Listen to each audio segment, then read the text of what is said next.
بسم اللہ الرحمن الرحیم الحمدللہ والصلاة والسلام علی رسول اللہ۔ پہلا سوال یہ آیا تھا کہ خواتین بھی اگر احرام کی حالت میں اپنا چہرہ ڈھانک لیتی ہیں تو کیا ان کو دم دینا ہوگا؟ تو اس سلسلے میں یہ بات ہمارے سامنے رہنی چاہیے کہ اماں عائشہ صدیقہ رضی اللہ تعالی عنہا احرام کی حالت میں ہوتی تھیں، اور جب یہ دیکھتی تھیں کہ کوئی پہچان کا مرد اجنبی سامنے سے گزر رہا ہے یا آ رہا ہے تو وہ اپنے چہرے کو ڈھانک لیتی تھیں، یعنی وہ لمبا دوپٹہ ہوتا تھا اس سے گھونگھٹ گرا لیتی تھیں یا چہرہ ڈھانک لیا کرتی تھی۔ لہٰذا اس بات کو سمجھنا چاہیے کہ بنیاد جو ہے عورت کے لیے پردہ ہے۔ حالت احرام میں بھی عورت چہرہ ڈھانک سکتی ہے، اس کو ڈھانکنے کا اختیار حاصل ہے۔ اس دور میں افراد حج میں کم ہوا کرتے تھے۔ اللہ کے نبی صلی اللہ علیہ وسلم کے ساتھ حجۃ الوداع میں جن صحابہ کرام نے حج کیا ان کی تعداد 1 لاکھ سے کچھ زیادہ تھی، اور آج کم و بیش 30 سے 40 لاکھ آدمی حج میں حاضر ہوتے ہیں۔ تو جب اتنی زیادہ بھیڑ بھاڑ ہے اور ہر جگہ سے اس بات کا خدشہ ہے کہ عورت اگر چہرہ کھولتی ہے تو پتہ نہیں کس ذہن کا آدمی اس کو دیکھ رہا ہے، یا کون آدمی ایسا ہے جو اس کی پہچان کا ہے اور اس کو دیکھ لے، جس کے نتیجے میں کوئی فتنہ کھڑا ہو۔ لہٰذا عورت کے لیے مستقل طور سے چہرے کو ڈھانکنے کی اجازت ہے، اس میں کوئی حرج کی بات نہیں ہے۔ وہ اپنے آرام کے لیے کہ اس کو روشنی اور دیکھنے کا امکان، ایسے ہی ہوا وغیرہ ملتی رہے، تو اس کے لیے کچھ ڈھیلا ڈھالا کپڑا وہ اپنے چہرے پر ڈال لے، بے پردگی بھی نہ ہو اور اس کو کسی انداز کی تکلیف بھی نہ ہو، تو اس میں کوئی حرج کی بات نہیں ہے انشاءاللہ۔ مسجد حرام میں جیسا کہ کل کے درس میں آیا تھا، یہ ہمارے بھائی کا سوال ہے کہ مسجد حرام میں ایک نماز کا ثواب 1 لاکھ نمازوں کے برابر رکھا گیا۔ تو ان کا سوال یہ ہے کہ اس کا دائرہ کیا ہے، یعنی حرم میں کہاں تک ہم کو 1 لاکھ نماز کا ثواب ایک نماز کے بدلے ملے گا؟ اس سلسلے میں علماء کے درمیان 2 انداز کے اقوال موجود ہیں۔ بعض علماء یہ کہتے ہیں کہ پورے مکہ میں کہیں بھی آدمی نماز پڑھتا ہے تو وہ 1 لاکھ نماز کا ثواب اس کو ملے گا، اور بعض علماء کہتے ہیں کہ نہیں، صرف مسجد حرام کے اندر اگر ایک نماز پڑھتا ہے تو 1 لاکھ نمازوں کا ثواب ملے گا۔ یہ 2 طرح کے اقوال ہیں، اور اس میں بہتر اور احتیاط کا تقاضا یہی ہے، اور زیادہ راجح بات یہی ہے کہ انسان مسجد حرام کے اندر نماز پڑھے۔ اب یہاں پر 2 مسائل مزید سمجھ لیں۔ ایک مسئلہ تو یہ ہے کہ آج کے وقت میں مسجد حرام میں نماز کھڑی ہوتی ہے، اور اس کے بغل میں سینٹرل ایریے میں جو ہوٹل ہیں اس میں سے ہر ہوٹل کے پہلے فلور پر یا گراؤنڈ فلور پر نماز پڑھنے کی جگہ بنی ہے۔ لوگ اپنے ہوٹل سے لفٹ سے نیچے اترتے ہیں اور نماز پڑھنے کی جگہ میں نماز پڑھ لیتے ہیں، اور اس کے بعد واپس اپنے کمرے میں چلے جاتے ہیں۔ یہ کیفیت اختیار کرنے کے نتیجے میں اس ثواب سے وہ محروم ہو جائیں گے، لیکن ایک صورت میں ان کو وہاں پر بھی 1 لاکھ نمازوں کا ثواب ملے گا۔ اگر حرم میں اتنا زیادہ رش ہے کہ صف بندی ہوتے ہوتے ہوتے ہوتے ہوٹل تک پہنچ گئی، یعنی صف بندی کنٹینیو ہے، مستقل ہے ہوٹل سے لے کر کے اندر تک، تب تو یہ صف بندی کتنے بھی کلومیٹر تک نکل جائے، اگر صف بندی کنٹینیو ہے تو ایسی صورت میں جہاں تک بھی جائے گی انشاءاللہ 1 لاکھ نماز کا ثواب ملے گا۔ لیکن ہوتا کیا ہے، درمیان میں راستہ ہے، راستے پر کوئی نہیں ہے، گاڑیاں چل رہی ہیں، اور لوگ راستہ چھوڑ کر کے ہوٹل سے نکل کر کے فٹ پاتھ پر یا اپنے ہوٹل کی کسی جگہ پر نماز پڑھ لیتے ہیں، اور آگے کی طرف صفیں خالی بھی ہوتی ہیں اور صفوں کے درمیان خلل بھی ہوتا ہے گاڑی چلنے، لوگوں کے آنے جانے کی وجہ سے۔ ایسی صورت میں صف جو ہے وہ کٹ گئی، صف منقطع ہو گئی۔ اگر صف آگے کی جانب کٹ جائے گی تو ایسی صورت میں ہم ثواب سے محروم ہو جائیں گے، کیونکہ صف بندی میں اس کی کنیکٹیوٹی امام سے ہونی ضروری ہے۔ لہٰذا اس چیز کا خیال کرنا چاہیے، جب ہم عبادت کے لیے جا رہے ہیں تو تھوڑی سی محنت اور کی جائے، اور اس آسانی کے لیے کہ آرام سے ہوٹل میں نماز پڑھیں گے پھر کمرے میں آ جائیں گے، عبادت میں کم از کم آسانی تلاش نہ کی جائے، تھوڑی سی جستجو اور تھوڑی سی محنت کر لی جائے، انشاءاللہ ثواب ملے گا۔ سوال ہمارے بھائی کا یہ ہے کہ عمرے کے احرام کی جب نیت کریں گے میقات پر تو کیا وہاں 2 رکعت نماز پڑھی جائے گی یا نہیں پڑھی جائے گی؟ اس بات کو سمجھ لیں کہ احرام کی نیت چاہے میقات پر ہو، چاہے ہوائی جہاز میں ہو، چاہے حج کے موقع پر 8 ذی الحجہ کو جو نیت اپنے ہوٹل میں کی جاتی ہے وہ ہو، احرام کی نیت کے ساتھ کوئی 2 رکعت ثابت نہیں ہے، کوئی بھی 2 رکعت مسنون نہیں ہے۔ تو احرام باندھنے کے ساتھ صرف ہماری ذمہ داری یہ ہے کہ احرام باندھنے سے پہلے غسل کریں، اپنے جسم پر خوشبو لگائیں اور اس کے بعد احرام باندھیں، احرام باندھ کر کے نیت کر لیں۔ عمرہ ہے تو لبیک اللہم عمرتن، حج ہے تو لبیک اللہم حجن، اس طریقے سے نیت کر کے اس کے بعد ہم احرام کی حالت میں آ گئے۔ یہاں پر کوئی 2 رکعت پڑھنا ثابت نہیں ہے۔ البتہ یہ ضرور ہے کہ میقات جو ہیں پہلے کے دور میں وہ جگہیں تھیں، لوگ وہاں پہنچتے تھے اور احرام باندھتے تھے۔ آج کے دور میں انہی جگہوں پر مسجدیں بنا دی گئیں، یعنی حکومت نے بڑی بڑی مسجدیں بنا دی ہیں اور اس کے وضو خانے میں نہانے دھونے کا، غسل کرنے کا انتظام ہے۔ اب اگر آدمی غسل خانے میں داخل ہوا، غسل کر کے احرام پہنا اور مسجد میں داخل نہیں ہوا، تب تو 2 رکعت پڑھنے کی ضرورت نہیں ہے۔ لیکن اگر وہ غسل کر کے یا غسل کرنے سے پہلے مسجد میں داخل ہوتا ہے، یا غسل کرنے کے بعد احرام پہننے کے لیے یا احرام پہن کر کے مسجد میں داخل ہوتا ہے، تو ایسی صورت میں مسجد میں داخل ہونے کی وجہ سے اس کو 2 رکعت تحیۃ المسجد اس کو پڑھنی چاہیے۔ لیکن احرام سے اس تحیۃ المسجد کا یا اس 2 رکعت کا کوئی تعلق نہیں ہے۔ اس وجہ سے اس فرق کو سمجھ کر کے چلیں۔ یہ 2 مسئلہ، ایک مسئلہ کل آپ نے پوچھا تھا اور اس کی دونوں کی میں صراحت کر دوں، احرام کی حالت میں جوتا چپل کون سا استعمال کرنا ہے، ایک مسئلہ یہ ہے۔ دوسرا مسئلہ یہ کہ احرام کی حالت میں جو تہبند میں احرام ہے خاص کر کے، اس میں کچھ لوگ گانٹھ باندھ لیتے ہیں تاکہ وہ کھلنے نہ پائے، یا بعض لوگ اوپر سے بیلٹ لگا لیتے ہیں، یعنی جس بیلٹ کے اندر کچھ موبائل اور کچھ سامان رکھ سکتے ہیں، جبکہ اس بیلٹ میں سلائی ہوتی ہے۔ اس طریقے کی کچھ چیزیں، اصل میں یہاں پر احرام کو سلا ہوا نہیں ہونا چاہیے، یعنی سلے ہوئے کپڑے پہننے سے مردوں کو روکا گیا احرام کی حالت میں۔ اور احرام کی 2 چادریں جو ہیں یہ سلی ہوئی نہیں ہوتی، ایک تہبند ہوتا ہے اور ایک اوپر ڈال لیا جاتا ہے۔ گرہ باندھنا یا گانٹھ باندھنا یہ سلائی کے مشابہ نہیں ہے، لہذا کوئی احرام کو روکنے کے لیے اگر گانٹھ باندھتا ہے تو اس میں کوئی حرج کی بات نہیں۔ اسی طریقے سے احرام کو روکنے کے لیے کوئی اوپر سے بیلٹ لگا لیتا ہے تو اس میں بھی کوئی حرج کی بات نہیں ہے۔ یہ اسی حکم میں ہے جس حکم میں ہماری گھڑی ہے۔ گھڑی بھی ہم احرام کی حالت میں ٹائم دیکھنے کے لیے پہنتے ہیں، یہ اسی حکم میں ہے، لہذا بیلٹ بھی لگائی جا سکتی ہے، یا بیلٹ بیگ جو آتا ہے وہ پہنا جا سکتا ہے تاکہ احرام بھی روکا رہے اور ہمارے ضرورت کے سامان، پاسپورٹ اور کچھ چیزیں اس کے اندر رکھی رہیں۔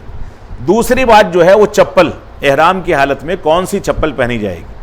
چپل کوئی سی بھی پہن سکتے ہیں، چپل میں سلائی ہو یا نہ ہو، پلاسٹک کی ہو، چمڑے کی ہو، کوئی فرق نہیں پڑتا۔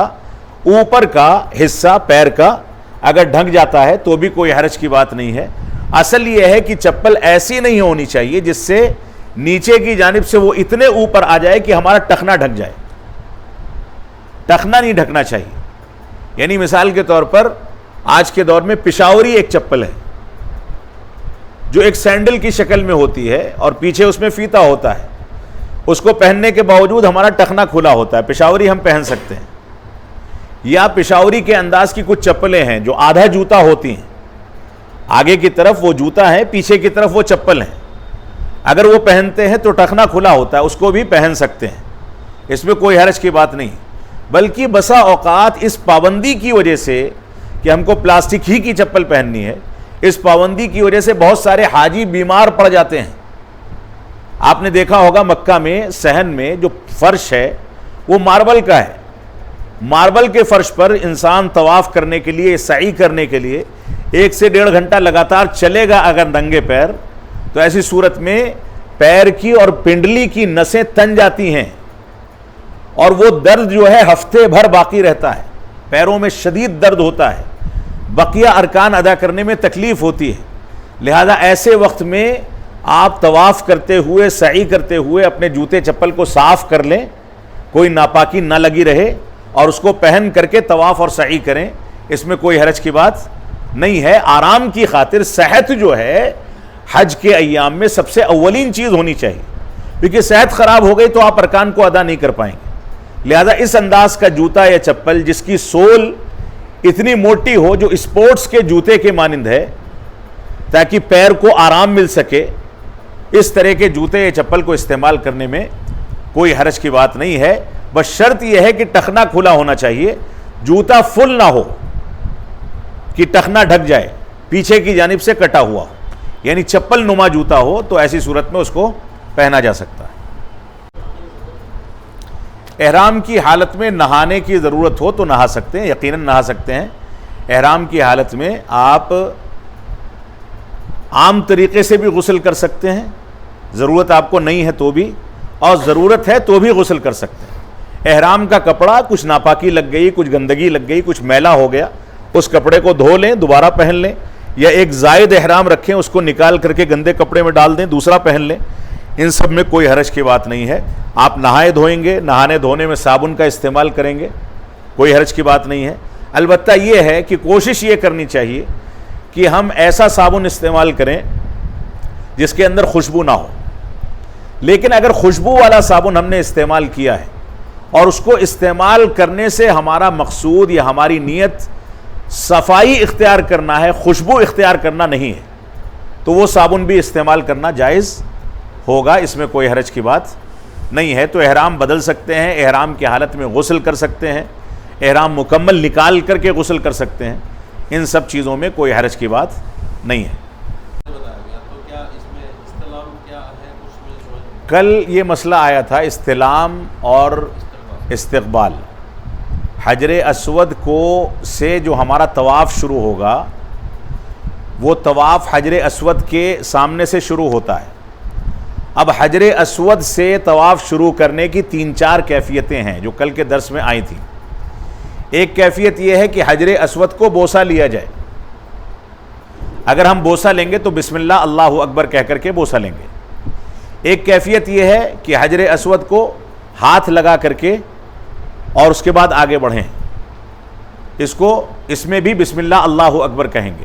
تو تیسری کیفیت جو ہے وہ دور سے اشارہ ہے, یعنی اگر بھیڑ بھاڑ ہے, آپ ہاتھ بھی نہیں لگا سکتے اور بوسہ بھی نہیں دے سکتے, تو ایسی صورت میں دور سے آپ داہنے ہاتھ سے ایسے اشارہ کریں گے اور وہاں پر صرف اللہ اکبر کہیں گے, بسم اللہ اللہ اکبر نہیں, صرف اللہ اکبر کہیں گے اور طواف شروع کر دیں گے. بوسہ لینے کی صورت میں اس کو بوسہ لیا جائے گا, چھونے کی صورت میں اور اشارہ کرنے کی صورت میں ہاتھ کو بوسہ نہیں لیا جائے گا. اور فرق یہ ہے کہ چھونے کی صورت میں یا بوسہ لینے کی صورت میں بسم اللہ اللہ اکبر, اور دور سے اشارہ کرنے کی صورت میں صرف اللہ اکبر کہیں گے. رکن یمانی کو چھونے کا ثبوت ملتا ہے, ہاتھ اٹھانے کی کوئی بات نہیں ہے. اگر رکن یمانی کو لمس کرنے کا امکان ہے, چھونے کا امکان ہے ہاتھ سے, تو چھو سکتے ہیں, اور امکان نہیں ہے تو وہاں سے سیدھے نکل جانا ہے, کچھ نہیں کرنا. وقوف عرفہ جو حج اکبر ہے اور حج کا اہم رکن ہے, وقوف عرفہ جو ہے یہ ظہر کی نماز سے لے کر کے مغرب کی نماز تک ہے. یعنی عرفات میں ہم ظہر کے پہلے پہنچیں گے اور ظہر کی نماز اور عصر کی نماز ایک اذان اور 2 اقامتوں 2 تکبیرات سے پڑھیں گے, اور یہ دونوں نمازیں جمع تقدیمی ہوں گی, یعنی ظہر کے وقت میں ہی 2 رکعت ظہر اور اس کے فوراً بعد اقامت کہہ کر کے 2 رکعت عصر پڑھ لیں گے, اور اس کے بعد جو امام ہوگا اس کا خطبہ سننے کی کوشش کریں گے, اور جب خطبہ ختم ہو جائے گا تو اس وقت سے لے کر کے مغرب کی اذان تک, سورج ڈوبنے تک صرف دعائیں کریں گے. یہ وقوف عرفہ ہے, یہ وقوف عرفہ کا اصل وقت ہے, ظہر سے لے کر کے مغرب تک, یہ اصل وقت ہے. لیکن اس کے درمیان کوئی آدمی عرفات کے میدان میں تھوڑی دیر کے لیے پہنچ جاتا ہے اور کسی مجبوری سے نکل جاتا ہے, تو اس کا رکن ادا ہو گیا. یعنی وہ مغرب تک اگر نہیں رک سکا تو رکن ادا ہو گیا, لیکن نہ رک پانے کی وجہ سے اس کو دم دینا ہوگا, اس کا واجب جو واجب ہے وہ چھوٹ گیا. اب آدمی پہنچنے میں تاخیر ہو گئی تو مغرب تک رک جائے, رکن ادا ہو گیا, یا وہ پہنچا اور پہنچنے کے بعد کوئی ایمرجنسی ہو گئی, بیمار پڑ گیا یا کوئی ایمرجنسی ہو گئی, وہاں تھوڑا سا رکا, اس کے بعد چلا گیا, تو بھی رکن ادا ہو گیا. لیکن واجب چھوٹ جانے کی وجہ سے مغرب تک رکنا یہ واجب ہے, اس کے چھوٹ جانے کی وجہ سے ایک دم دینا ہوگا. مزدلفہ کا ٹائم عشاء کی نماز سے لے کر کے فجر کی نماز تک, فجر کی نماز کے بعد تک ہے اصل ٹائم, لیکن اس میں رخصت ہے. یعنی ہم عرفات کے میدان سے مغرب کی اذان کے فوراً بعد نکلیں گے, سورج ڈوبنے کے فوراً بعد نکلیں گے نماز پڑھے بغیر مزدلفہ کے میدان کے لیے. مزدلفہ پہنچنے کے بعد سب سے پہلا کام ہمارا ہوگا وضو کر کے مغرب اور عشاء کی نماز پڑھنا, جمع تاخیری 3 رکعت مغرب 2 رکعت عشاء.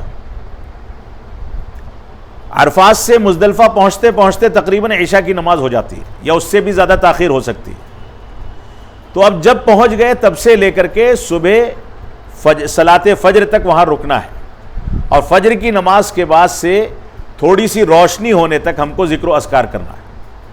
لیکن جو لوگ مجبور ہیں, مثال کے طور پہ کوئی بیمار ہے یا بوڑھا ہے یا خواتین ہیں, یا جو لوگ حجاج کی خدمت کرتے ہیں وہاں ڈیوٹی پر ہیں, وہ بھی اگر حج کر رہے ہیں تو ان لوگوں کو اجازت ہے کہ وہ آدھی رات مزدلفہ میں رکیں اور پھر وہاں سے نکل کر کے جا کے مینا میں اپنے انتظامات دیکھیں اور لوگوں کی خدمت کریں اور ساری کی ساری چیزوں کو انجام دیں. تو آدھی رات بھی کوئی رک جاتا ہے تو ایسی صورت میں اس کی مبیت مزدلفہ مکمل ہو گئی. لیکن افضل وقت اور مکمل اور سنت کے مطابق جو وقت ہے وہ عشاء کی نماز سے لے کر کے فجر کے بعد تک ہے. فَاذْكُرُوا اللَّهَ عِنْدَ الْمَشْعَرِ الْحَرَامِ, کہ اللہ رب العالمین کو مشعر حرام کے پاس یاد کرو, اس کا ذکر کرو. مشعر حرام اصل میں مزدلفہ میں ایک مسجد ہے جو آج بھی باقی ہے. اب بھیڑ بھاڑ نہیں ہے تو اس کے پاس کھڑے ہو کر کے آدمی دعا کرے, اور اگر کوئی آدمی تھکنے کا امکان ہے تو بیٹھ کر کے دعا کرے, کوئی مسئلہ نہیں ہے. یہ تو آدمی کی اپنی استطاعت پر ہے, وہ جیسے چاہے کر سکتا ہے. پہلے والے جمرات کو یعنی 10 ذی الحجہ کو جمرے رمی عقبہ, جمرے عقبہ کو یعنی بڑے جمرے کو ہمیں جو کنکری مارنی ہے اس کا اصل وقت فجر کی نماز کے بعد سے, وہ دن نکلنے کے بعد سے لے کر کے رات تک ہے. ہاں جب تک, یعنی اگر تاخیر ہو گئی تو رات میں بھی مار سکتے ہیں, لیکن صبح سورج نکلنے کے بعد سے ابتدا ہوگی. لیکن جو لوگ مزدلفہ سے آدھی رات میں آ جاتے ہیں کسی مجبوری کی وجہ سے, ان کے لیے علماء کا فتویٰ یہ ہے کہ وہ فجر کے پہلے بھی مار سکتے ہیں. اب اصل افضل وقت جو ہے وہ دن نکلنے کے بعد سے شام تک ہونا چاہیے. شام تک کوئی نہیں مار سکا تو رات میں مار لے, لیکن 11, 12 اور اگر کوئی رک رہا ہے 13 تاریخ تک تو کنکری جو تینوں جمرات کو ماری جائے گی وہ ظہر کے بعد سے وقت شروع ہوگا. ظہر کی نماز کے پہلے نہیں مار سکتے, ظہر سے لے کر کے وہی شام تک رات تک مار سکتے, کوئی مسئلہ نہیں. اس میں جو ہمیں دوسرے دن جو مارنی کنکری وہ چھوٹے سے بڑے پہ مارنی ہے یا جی چھوٹے سے بڑے پر مارنی. یہ جمرات جو ہیں جب ہم مینا کی طرف سے مکہ آتے ہیں, مینا کی جانب سے مکہ کی جانب بڑھتے ہیں تو پہلے چھوٹا پڑتا ہے, پھر درمیانی, پھر بڑا. یعنی یہ سمجھ لیجئے کہ مینا کی طرف چھوٹا ہے اور مکہ کی طرف بڑا ہے. تو جیسا کہ کل کے درس میں آیا تھا کہ پہلے چھوٹے جمرے کو 7 کنکری ماریں گے. ادب کیا ہوگا مارنے کا؟ مکہ بائیں جانب اور مینا دائیں جانب ہوگا, اور اللہ اکبر کہہ کر کے 7 کنکریاں ماریں گے, اور تھوڑا آگے بڑھ کے دائیں جانب کھڑے ہو کر کے دعا کریں گے. پھر درمیان والے جمرے کو اسی طریقے سے کنکری ماریں گے, پھر تھوڑا آگے بڑھ کر کے دعا کریں گے. پھر بڑے والے جمرے کو کنکری ماریں گے لیکن اس کے بعد دعا نہیں کریں گے. بھیڑ بھاڑ ہے تو دائیں اور بائیں جانب کا جو طریقہ ہے اس کو چھوڑا بھی جا سکتا ہے. تو یہ جو ہے اس میں فرق ہے, یعنی 10 ذی الحجہ کو جمرے عقبہ کو کنکری مارنے کے لیے وقت زیادہ رکھا گیا ہے, صبح سے شروع ہو جائے گی. اور دوسرے اور تیسرے دن, اور اگر کوئی آدمی 13 کو رکتا ہے تو تینوں دنوں میں اس کو ظہر کے بعد ہی مارنی ہے, اس سے پہلے وہ نہیں مار سکتا. دیکھیے حج کے دوران غلطی ہونا نہ ہونا اس کا تعلق حج کے واجبات سے ہے. جیسا کہ کل بتایا گیا تھا کہ حج کے کچھ واجبات ہیں یا عمرے کے کچھ واجبات ہیں. اگر کوئی واجب ہم سے چھوٹ جاتا ہے تو ایسی صورت میں ہمارے اوپر دم واجب ہوگا. کوئی واجب اگر چھوٹ گیا تو یہ غلطی ہے, ایسی غلطی ہے جس پر دم واجب ہوگا. یا ہم نے احرام کی حالت میں جن چیزوں سے منع کیا گیا ہے, روکا گیا ہے, ان چیزوں کو انجام دے دیا تو بھی یہ ایسی غلطی ہے جس پر دم واجب ہوگا. مثال کے طور پر احرام کی حالت میں ہم نے بال کاٹ لیے, ناخن کاٹ لیا, خوشبو لگا لی, یا اس طرح کا کوئی عمل کر لیا تو دم واجب ہوگا. یا ہم نے واجبات میں سے کوئی واجب چھوڑ دیا تو دم واجب ہوگا. نے دل میں ارادہ ہے لیکن میقات سے ہم نے نیت نہیں کی اور آگے بڑھ گئے. دل میں ارادہ موجود ہے جو کہ رکن ہے, لیکن میقات سے متجاوز ہو گئے, میقات سے آگے بڑھ گئے, تو ہم نے میقات پر نیت نہ کر کے ایک واجب کو چھوڑا تو دم دینا ہوگا. ٹھیک ہے, تو کوئی بھی واجب اگر چھوٹتا ہے تو دم دیا جائے گا. یہ دو صورت حال ہیں احرام کے ممانعات. احرام کے اندر جن چیزوں سے منع کیا گیا ہے ان چیزوں کو غلطی سے انجام دے دینے سے ایک تو دم ہوگا, دوسرا کوئی واجب چھوٹ جائے گا تو دم ہوگا. اس کے علاوہ لوگ غلطیاں تلاش کر کے دم واجب کرتے ہیں, یہ غلط ہے. جو غلطیاں ان دونوں غلطیوں کے علاوہ ہیں وہ اللہ کی جانب سے معاف ہے. اللہ رب العالمین نے ہم کو ضرورت سے زیادہ مکلف نہیں بنایا ہے, لہذا اس پر کوئی دم نہیں ہوگا. دیکھیے طواف, نفلی طواف کا مسئلہ انہوں نے پوچھا ہے. جو عمرے کا طواف ہے یا حج کے عمرے کا طواف ہے یا طواف افاضہ ہے اخیر میں, یہ سارے کے سارے طواف تو حکومت کی طرف سے اجازت ہے کہ آپ صحن میں جا کر کے کیجئے. اب بھیڑ بھاڑ کو کنٹرول کرنے کے لیے حکومت نے ایک نیا نظام بنایا ہے کہ آپ بغیر احرام کے اگر ہیں تو آپ کو صحن میں داخل ہونے کی اجازت نہیں ہے, نہ نماز پڑھنے کے لیے نہ طواف کرنے کے لیے. صرف احرام والا ہی داخل ہو سکتا ہے, یا عمرے کے ایام میں جس کے پاس باقاعدہ انٹری ہے, پاس موجود ہے, وہی داخل ہو سکتا ہے. کیونکہ حکومت کا نظام ہے اور حکومت اسلامی ہے, لہٰذا اس کو فالو کرنا ہمارے اوپر واجب ہے. بہت سے لوگ کر کیا رہے ہیں کہ کپڑا نکالا, احرام باندھا فرضی طور پر اور جا کر کے طواف میں گھس گئے. یہ دھوکہ عبادت کے معاملات میں زیادہ گناہ کا باعث ہے, لہذا ایسا نہیں کیا جائے گا. اب جہاں تک مسئلہ ہے کہ طواف کرنے کے لیے اوپر کے فلور سے جو طواف کرتے ہیں وہ بہت طویل ہو جاتا ہے. ایک طواف میں کم از کم 20 منٹ لگتا ہے. آپ جتنے دور ہوں گے اتنا زیادہ وقت لگے گا.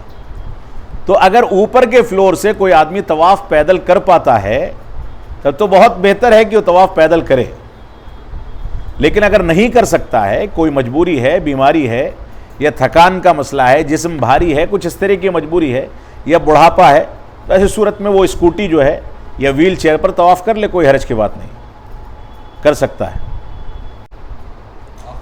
طواف زیارت کو 10 ذی الحجہ کو جب ہم مزدلفہ سے منی آتے ہیں دن نکلنے کے بعد, اس کے بعد سے لے کر کے حج کے ایام میں جب تک چاہیں کر سکتے ہیں. یعنی جب تک ہم مکہ میں موجود ہیں اس کے پہلے تک کر سکتے ہیں طواف زیارت یا طواف افاضہ کو. لیکن اس کا افضل وقت, مستحب وقت جو ہے وہ 10 ذی الحجہ ہے. لہذا اس کو 10 ذی الحجہ کو کنکری مارنے کے بعد جمرہ عقبہ کو اس کو انجام دے دینا چاہیے. اگر بھیڑ بھاڑ ہے تو آدمی خیمے میں آرام کر لے اور عصر کے بعد چلا جائے, مغرب کے بعد چلا جائے, یا آدھی رات آرام کر کے مینا میں, آدھی رات کم از کم گزارنا ضروری ہے, تو آدھی رات گزارنے کے بعد چلا جائے 1 بجے 1:30 بجے کے آس پاس. اس وقت بھیڑ بھاڑ کم ملے گی, اس وقت کر لے. طواف زیارت کیونکہ رکن ہے اس وجہ سے بہت زیادہ مؤخر نہیں کرنا چاہیے, پہلی فرصت میں اس کو انجام دے دینا چاہیے. لیکن تاخیر کرنا جائز ہے, یہاں تک کہ مکہ چھوڑتے وقت علماء کے فتوے کے مطابق مکہ چھوڑتے وقت جب ہم طواف وداع کرتے ہیں تو طواف وداع اور طواف زیارت یا طواف افاضہ ان دونوں کی ایک نیت کر لیں تو ایک طواف دو نیتوں سے کافی ہوگا. طواف الافاضہ اور طواف الزیارت یہ ایک ہی ہے, اس کے 2 نام ہیں. رمی کرنے کے بعد طواف افاضہ یا طواف زیارت کرنا ہے, اور اس کے ساتھ جو سعی ہے وہ بھی کرنی ہے. 12 تاریخ کو 12 کو اگر آپ کو حج مکمل کرنا ہے, یعنی 12 ہی کو آپ کو منی چھوڑنا ہے, تو 12 کو ظہر کی نماز کے بعد آپ کو رمی کرنی ہے، اور اس کے بعد مغرب سے پہلے پہلے یعنی سورج ڈوبنے سے پہلے پہلے مینا کو چھوڑ دینا ہے۔ اگر سورج ڈوبنے سے پہلے آپ نے مینا کو نہیں چھوڑا تو پھر آپ کے اوپر وہ رات مینا میں گزارنی واجب ہو جائے گی، اور وہ رات گزارنی جب واجب ہوگی تو پھر 13 تاریخ کی کنکری بھی مارنی واجب ہو جائے گی، کیونکہ اگلی تاریخ لگ چکی۔ تو اب آپ کو ظہر تک پھر رکنا پڑے گا، ظہر کی نماز کے بعد آپ رمی کریں گے، پھر مکہ چھوڑیں گے۔ فمن تعجل فی یومین فلا اثم علیہ ومن تأخر فلا اثم علیہ، یہ سورہ بقرہ کی آیت ہے کہ جس نے 2 دن میں جلدی کر لی تو اس پر کوئی حرج کی بات نہیں، اور جس نے 2 دن سے زیادہ رک کر کے تاخیر کی اس کے لیے بھی کوئی حرج کی بات نہیں۔ یہاں پر یہی حکم بیان کیا گیا، اور اس کی تفصیل جو ہے وہ احادیث میں ہے کہ 12 تاریخ کو اگر انسان کو حج کو مکمل کرنا ہے تو وہ رمی جمرات کرنے کے بعد غروب آفتاب سے پہلے مینا کو چھوڑ دے۔ اگر کسی وجہ سے مینا کے میدان میں یا مینا کے حدود میں وہ باقی رہ گیا تو اب وہ رات کا گزارنا اور اگلے دن کی رمی کرنا بھی اس کے اوپر لازم ہو جائے گا۔ ظہر کی نماز کے پہلے 10 تاریخ کو مقبول ہے، ظہر کی نماز کے پہلے اگر کسی نے رمی کر لی 10 تاریخ کو تو مقبول ہے، لیکن ایام تشریق کی رمی یعنی 11، 12 یا 13 کی رمی ظہر کی نماز سے پہلے مقبول نہیں ہے۔ اگر کسی نے مار لی ہے غلطی سے تو ظہر کے بعد اس کا اعادہ کرے گا، اور اگر کسی نے غلطی سے ظہر سے پہلے ماری اور ظہر کے بعد سے نہیں مار سکا، اگلا دن ہو گیا، تو ایسی صورت میں اس پر دم واجب ہوگا، اس کے اوپر دم واجب ہو جائے گا۔ ماری کے پہلے ہونا چاہیے، بالکل ظہر کی نماز کے بعد ہی ہونا چاہیے۔ مینا میں جب تک آپ ہیں جب تک آپ کو رمی کرنی ہے، یعنی 12 تک ہیں تو 12 تک، اور 13 تک ہیں تو 13 تک، تو 10، 11، 12 اور 13 4 دن یہ ایام تشریق ہیں، یا آپ 3 دن اگر مانتے ہیں تو یوم النحر اور 3 دن ایام تشریق 11، 12 اور 13۔ ان میں اگر آپ 13 تک رک رہے ہیں تو 13 تک رمی جمرات کریں گے، 12 کو نکل رہے ہیں تو 12 تک کریں گے۔ نظر آ رہی ہے یہاں پر، یہ نمرہ ہے، نہیں یہ ہاں نمرہ مسجد ہے عرفات میں۔ یہ نمرہ مسجد جو ہے، اس مسجد میں کوئی داخل ہو نہ ہو اس سے حج پر کوئی فرق نہیں پڑتا، اور اس بات کو بھی سمجھ لیں کہ نمرہ مسجد کا آدھا حصہ عرفات میں آدھا باہر ہے، یہ بارڈر پر ہے۔ بہت سارے لوگ غلطی کیا کرتے ہیں کہ عرفات میں جا کر کے جب ان کو آرام کرنا ہے تو بجائے خیمے کے نمرہ مسجد کے اندر والے حصے میں بیٹھ جاتے ہیں تاکہ خطبہ بھی سن لیں، نماز بھی پڑھ لیں، لیکن وہ جس حصے میں بیٹھتے ہیں وہ عرفات سے باہر کا حصہ ہوتا ہے، تو ایسا کرنے والوں کا حج باطل ہو جائے گا۔ لہذا نمرہ مسجد میں ہمیں اس بات کو یقینی بنانا ہے کہ ہم عرفات کے اندر والے حصے میں رہیں، ورنہ نکل کر کے اپنے خیمے میں جو عرفات کے اندر کا حصہ ہے وہاں پر رہا جائے گا، تبھی عرفات کا جو قیام ہے یا وقوف عرفہ ہے وہ مکمل ہوگا۔ خطبہ سننا واجب نہیں ہے، خطبہ تو آپ کے لیے مستحب ہے، سن سکیں تو اچھی بات ہے۔ ان کا سوال جو ہے بہت اہم ہے کہ لوگوں کے نام کا طواف کرتے ہیں، کہ میرے والد کے نام کا، میرے دادا کے نام کا، جو لوگ وفات پا گئے ان کے نام کا۔ طواف میں نیابت جائز نہیں ہے، یعنی مکمل عمرہ یا مکمل حج کسی کی جانب سے کرنا جائز ہے۔ مکمل عمرہ یا مکمل حج وہ آدمی کسی کی جانب سے کر سکتا ہے جس نے اپنا واجبی عمرہ اور حج کر لیا ہو، یعنی جس کا اپنا فرض عمرہ اور واجب عمرہ جو ہے یا حج ہو چکا ہو، اب وہ نفلی عمرے یا حج کے لیے گیا ہے، یعنی دوسری بار کر رہا ہے، تب وہ کسی کی بھی جانب سے، چاہے زندہ ہو چاہے مردہ ہو، اس کی جانب سے حج اور عمرہ کر سکتا ہے، لیکن صرف طواف یا صرف سعی یا کوئی ایک عمل میت کی جانب سے یا زندہ کی جانب سے نہیں کر سکتے۔ مکمل عمرہ یا مکمل حج کیا جا سکتا ہے۔ بات ہے میت کی طرف سے اگر کر رہے ہیں تو ثواب ملے گا، ثواب پہنچانے ہی کے لیے کیا جائے۔ کہ شریعت کے ضوابط سے کچھ ایسے ضوابط ہوتے ہیں جو اس کے علاوہ بھی ثابت ہوتے ہیں، یعنی 3 عمل جو ثابت ہے، اس کے علاوہ بعض روایات میں میت کو ثواب پہنچانے کے 10 اعمال کا تذکرہ بھی ہے، اور اسی طریقے سے حج اور عمرے کا تذکرہ بھی ہے۔ تو میت کو ثواب پہنچانے کے جو اعمال ثابت ہیں صحیح احادیث سے، ان اعمال میں ایک عمل حج یا عمرہ بھی ہے۔ لہذا اس کے ذریعے میت کو ثواب پہنچے گا. ہاں اپنا حج انسان نے کر لیا تبھی وہ کسی دوسرے کی طرف سے کر سکتا ہے. بعض لوگ بلکہ بہت سارے لوگ یہ کہتے ہیں حاجیوں سے کہ آپ جا کر کے رسول اکرم صلی اللہ علیہ وسلم کے قبر مبارک پر میرا سلام پیش کر دیجیے گا. جو آدمی وہاں خود پہنچتا ہے وہی سلام پیش کرے گا. نیابت اس میں جائز نہیں ہے, نیابت جائز نہیں ہے. لہذا جو لوگ ایسا کہتے ہیں ان کی بات نہیں ماننی چاہیے اور ان کو سمجھا دینا چاہیے کہ یہ سلام اتنا سستا نہیں ہے کہ کوئی بھی بھیجے اور پہنچ جائے. عید الاضحیٰ کی قربانی اور حج کی قربانی دونوں قربانیوں میں فرق ہے. جیسا کہ آپ نے سوال کیا کہ میت کو جو ثواب پہنچتا ہے اس میں کیا قربانی بھی شامل ہے. اگرچہ اس مسئلے میں علماء کے درمیان اختلاف ہے, لیکن راجح بات اور صحیح بات یہ ہے کہ میت کی طرف سے قربانی کرنا جائز نہیں ہے. یعنی عید الاضحیٰ کی قربانی میت کی طرف سے کرنا جائز نہیں ہے, کیونکہ اس پر کوئی دلیل موجود نہیں ہے. جو دلائل بطور ثبوت پیش کیے جاتے ہیں وہ سارے کے سارے دلائل ضعیف ہیں, کمزور ہیں. ایک بات. دوسری بات یہ ہے کہ اگر ہم حج کر رہے ہیں کسی میت کی طرف سے, یعنی بدلے حج کر رہے ہیں, تو ایسی صورت میں جو اس حج کی قربانی ہوگی وہ میت ہی کی طرف سے ہوگی, کیونکہ وہ عید الاضحیٰ کی قربانی نہیں ہے, وہ پورے حج کا جو ہے معاملہ ہے. تو پورا حج جب میت کی طرف سے ہے تو قربانی بھی میت ہی کی طرف سے ہوگی اور ثواب میت کو پہنچے گا. حدیث ہے, صحیح حدیث ہے کہ اللہ کے نبی صلی اللہ علیہ وسلم نے ارشاد فرمایا کہ عمرہ جو رمضان میں ادا کیا جائے اس پر ایک حج کا ثواب ہے, اور بعض روایات میں حجن معی, اللہ کے رسول صلی اللہ علیہ وسلم فرماتے ہیں میرے ساتھ حج کرنے کا ثواب ملے گا. دونوں حدیثیں صحیح ہیں, لیکن یہ ثواب ہے, اس کی وجہ سے فریضہ جو ہے ادا نہیں ہوگا. یعنی کوئی آدمی جس نے حج نہیں کیا ہے وہ یہ سوچے کہ عمرہ کر لوں رمضان میں اور میرا فریضہ حج بھی ادا ہو جائے گا کیونکہ ثواب مجھ کو حج کا مل رہا ہے, تو ایسا نہیں ہے. جیسے مسجد قباء میں 2 رکعت نفل پڑھنے کا گھر سے طہارت حاصل کرنے کے بعد ابو داؤد کی روایت کے مطابق 2 رکعت نفل پڑھنے کا یا 2 رکعت نماز پڑھنے کا ثواب ایک عمرے کے برابر ہے. اب کوئی آدمی مکہ نہ جائے, مدینہ جائے اور کہے کہ میں نے قباء میں 2 رکعت پڑھ لی ہے, مجھ کو عمرے کا ثواب مل گیا لہٰذا میرا عمرہ ادا ہو گیا, ایسا نہیں ہے. یہاں صرف ثواب بتانا مقصود ہے, اس کی وجہ سے وہ عمل کرنے کا فریضہ ادا نہیں ہوتا ہے, صرف ثواب ملتا ہے.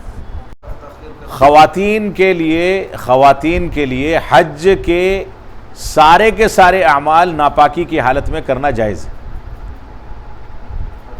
پورا حج ناپاکی کی حالت میں کر سکتے ہیں. کسی خاتون کو اگر حج سے عین پہلے حیض آ گیا تو وہ ناپاکی کی حالت میں منی جائے گی, مزدلفہ جائے گی, عرفات جائے گی, سارے کام کرے گی, نمازیں نہیں پڑھے گی, باقی عبادت کرتی رہے گی.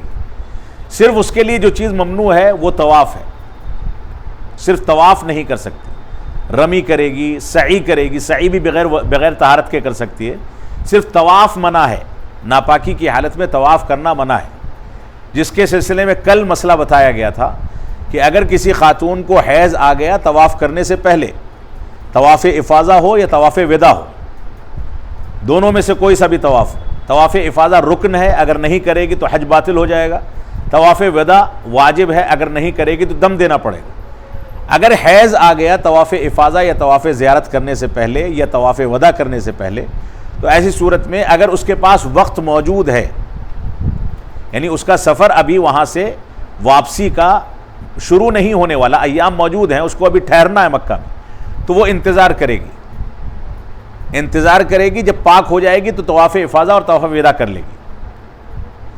لیکن اگر وہ انتظار کرنے کی پوزیشن میں نہیں ہے, اس کی فلائٹ ہے یا اس کو مدینہ جانا ہے اپنے گروپ کے ساتھ, رکنے کا امکان نہیں ہے, تو ایسی صورت میں علماء کے راجح قول کے مطابق, جس میں شیخ الاسلام علامہ ابن تیمیہ رحمۃ اللہ علیہ کا فتویٰ بھی موجود ہے, کہ وہ غسل کرے گی, اپنی شرمگاہ پر کپڑا یا پیڈس وغیرہ لگائے گی اور جا کر کے طواف کر لے گی اسی حالت میں وضو کر کے, اور 2 رکعت طواف کی رکعتیں نہیں پڑھے گی, وہ انشاءاللہ اس کی طرف سے کافی ہوگا. طواف افاضہ کی جو سعی ہے وہ بھی اصل میں 10 ذی الحجہ کا عمل ہے. طواف اور سعی دونوں، اس میں تقدیم و تاخیر ہو سکتی ہے۔ آپ گئے دیکھیں طواف کے اندر بھیڑ زیادہ ہے، سعی میں بھیڑ کم ہے، پہلے سعی کر لیں پھر طواف کریں، کوئی مذائقہ نہیں۔ یا آپ کو طواف افاضہ اور طواف وداع ایک نیت سے کرنا ہے، یعنی آپ افاضہ بھیڑ کی وجہ سے نہیں کر سکے، اب آپ کی مکہ سے روانگی ہے، آپ کو طواف وداع کرنا ہے، تو آپ جا کر کے پہلے سعی کریں طواف افاضہ والی، اور اس کے بعد طواف کریں، طواف افاضہ اور طواف وداع دونوں کی نیت کر لیں اسی طواف میں، وہی آپ کے لیے کافی ہوگا انشاءاللہ علماء کے راجح قول کے مطابق۔ تو طواف افاضہ کی سعی جو ہے اس کو مقدم یا مؤخر کیا جا سکتا ہے، اس میں کوئی حرج نہیں۔ اس میں صحیح بات کہ عورتیں جن کو اس بات کا خدشہ ہے کہ ایام حج میں ان کو حیض آ جائے گا، کیونکہ ان کو تاریخیں پتہ ہیں عادت کے حساب سے کہ فلاں تاریخ میں حیض آ سکتا ہے، ناپاک ہو سکتی ہیں، تو ایسی صورت میں کچھ دوائیں آج کل چلتی ہیں جو MC کو اور حیض کو روک دیتی ہیں، 1 ہفتہ ڈیلے کر دیں گی۔ اس طرح کی دوائیں کھانا جائز ہے، الا یہ کہ ان دواؤں کو کھانے سے صحت پر کوئی برا اثر پڑنے کا خدشہ ہو۔ اگر عورت کی صحت پر ان دواؤں کی وجہ سے کوئی غلط اثر پڑ سکتا ہے تو ڈاکٹر اگر مشورہ دے رہا ہے کہ نہیں نقصان کر سکتی ہے، اس کا سائیڈ ایفیکٹ ہو سکتا ہے، یہ عورت کی صحت کے لحاظ سے ہوگا، کسی کے اوپر سائیڈ ایفیکٹ ہوگا، کسی کے اوپر نہیں ہوگا، لہذا اگر خدشہ ہے نقصان کا تو بچنا چاہیے، کیونکہ گنجائش موجود ہے، حیض کی حالت میں بھی تمام کے تمام ارکان مکمل کیے جا سکتے ہیں۔ ایک اہم سوال ہے کہ کیا طواف کے لیے وضو شرط ہے؟ جیسا کہ آپ کو بتایا گیا پہلے بھی کہ طواف کے لیے طہارت شرط ہے، اسی وجہ سے خواتین جو ناپاک ہو جاتی ہیں ان کے لیے طواف کی اجازت نہیں ہے، الا یہ کہ مجبوری ہو، مجبوری ہوگی تو اجازت دی گئی۔ تو طہارت سے مراد یہاں پر دونوں طہارتیں ہیں، بڑی طہارت اور چھوٹی طہارت دونوں، یعنی باوضو بھی ہونا چاہیے۔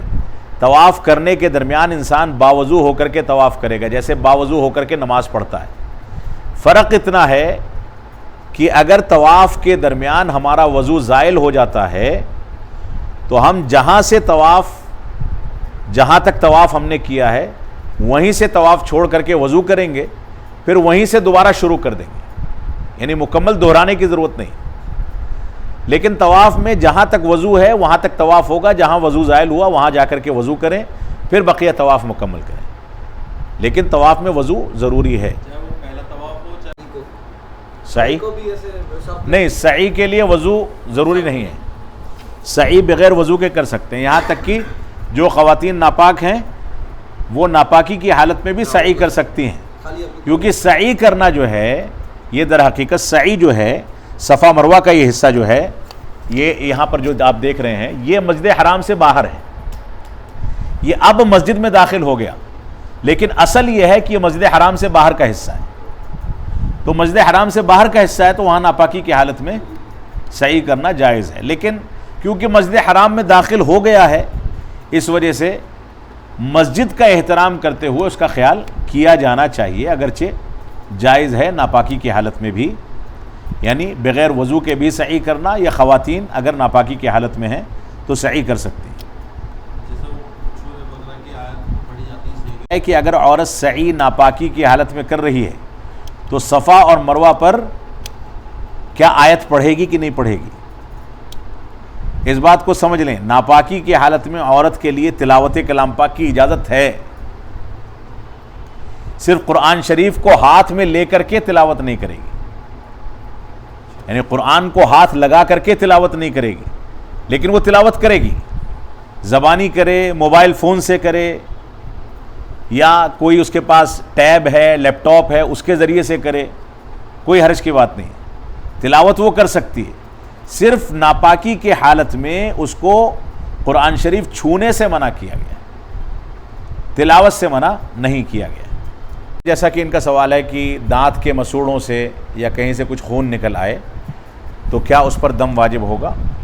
تو یہاں پر اس تفصیل کو سمجھ لیں کہ ہم نہاتے دھوتے ہیں یا تھوڑا بہت کپڑے وغیرہ ٹھیک کرتے ہیں تو کبھی کبھی بال بھی ٹوٹ کر کے گر جاتا ہے، یہ سب کا سب قصدن نہیں ہے، یعنی مسوڑے سے خون آ جانا یہ ہمارے اختیار کے باہر کی چیز ہے۔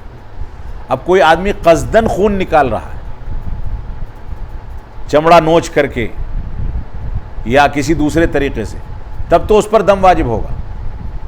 لیکن بلا قصد کے اگر ایسا ہو رہا ہے جو ہمارے اختیار سے باہر ہے، چاہے مسوڑے سے خون آئے یا بال ٹوٹ کر کے گر جائے بغیر ارادے کے، تو اس سے کوئی دم واجب نہیں ہوتا. یہ لا یکلف اللہ نفسا الا وسعہا کے تحت آئے گا کہ اللہ نے ہم کو طاقت سے زیادہ مکلف نہیں بنایا ہے، تو اس پر کوئی دم نہیں.